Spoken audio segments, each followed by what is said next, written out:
c'est très important d'avoir des enseignants de haute qualité.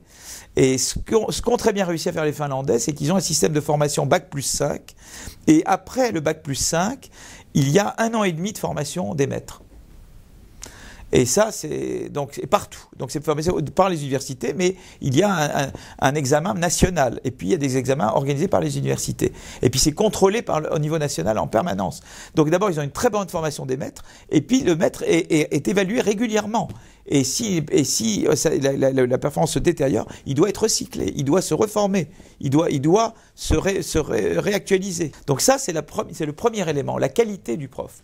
Et d'ailleurs, les professeurs primaires, secondaires, à tous les niveaux en Finlande, sont très respectés. C'est une profession très respectée. Tout va ensemble, évidemment. Ils doivent, eux, mettre un effort important, mais ils jouissent d'une énorme respectabilité. Ça, je crois que ça doit être très important. Il faut un statut de l'enseignant à tous les niveaux en France, et qui aille de pair avec vraiment un souci de la qualité.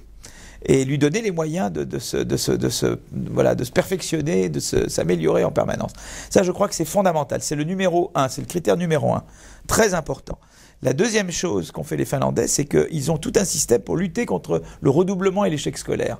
C'est-à-dire que les enfants sont suivis individuellement. Si on voit un enfant en difficulté, il est suivi. Et il a des tuteurs, ou bien un enfant ou un groupe, un petit groupe, et de façon à empêcher le redoublement. Très tôt. Et c'est fait dès le début, quoi.